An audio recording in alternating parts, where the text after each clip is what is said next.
What's going on, MFP? Did I get that right? Yeah, I think I did.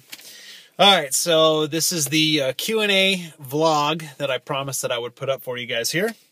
So let's get right into it, because I know you guys don't want to sit through a long video.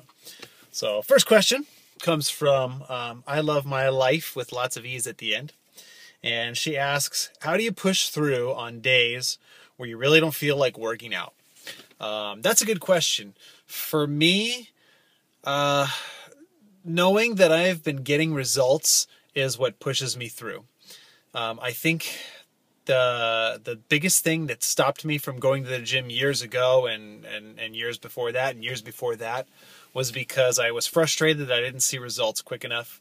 And, you know, when you don't see results quick enough, what do? You give up on it. So because I was able to stick with it long enough to where I started seeing some results, now I'm happy with the results that I'm seeing. And so on the days or weeks that I don't maybe feel up to going to the gym, I just think, okay, well, you've come this far, you're getting results, you want to continue those results and build on those results. And that's what motivates me to keep going and keep going to the gym, is because I'm starting to see the results, I'm happy with the results that I'm getting, and I don't want to go backwards. So just want to push on forward. So that's what motivates me. We have a question from Jackson Mack, who asks, I have a torn meniscus in one leg and already had surgery for a torn meniscus in the other knee.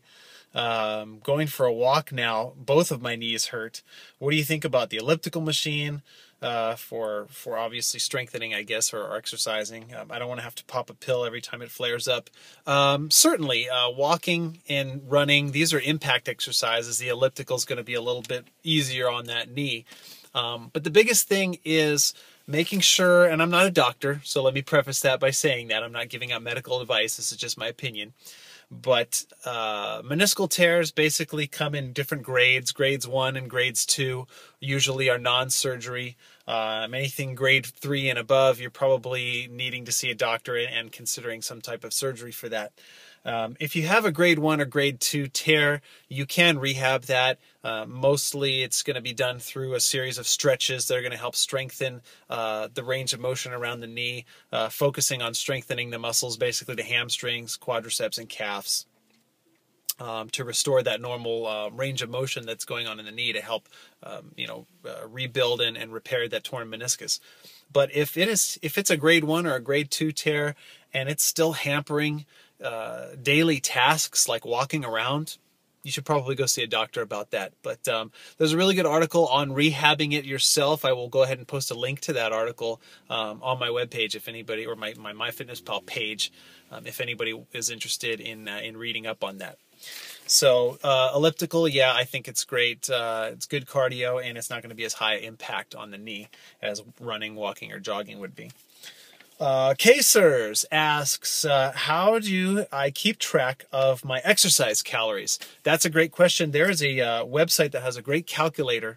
It's www.prohealth.com, and I'll actually link that particular calculator to my MyFitnessPal page also, in case anybody else wants to use it. I found it to be kind of the most accurate that I've seen so far. They do have kind of a midway point between moderate lifting and heavy lifting. I don't feel that my calorie burn is as light as they give me for the moderate burning, but I don't think I go as outrageous on calorie burn as they do for the heavy. So I like to find a happy medium in there. So that's the calorie counter that I use for that. Glorian Eversea asks, expound on your weight loss phase versus muscle building phase. And I'm guessing this was from 20 months ago in June of 2011 when I decided that I didn't want to be chubby chub anymore. And I joined the gym. So basically I did them both together. And I think that's really the best way.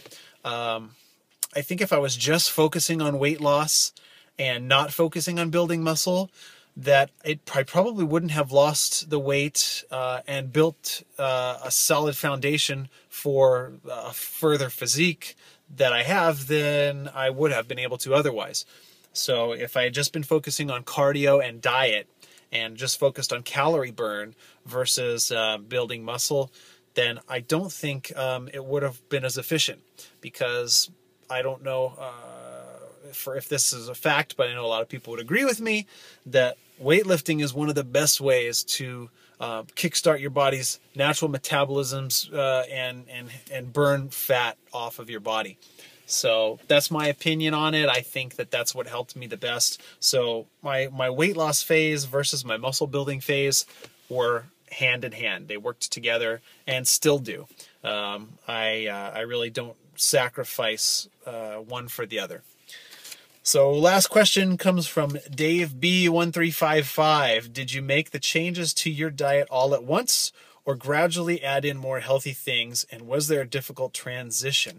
My diet as it sits right now, if you look in my diary, it's been pretty consistent. I haven't mixed it up a whole lot over the last maybe 2 months, but it is evolving and changing. I do change up little things here and there. The fresh chopped vegetables with the vinaigrette, that's relatively new, maybe just over the past 4 weeks or so, 4 or 5 weeks.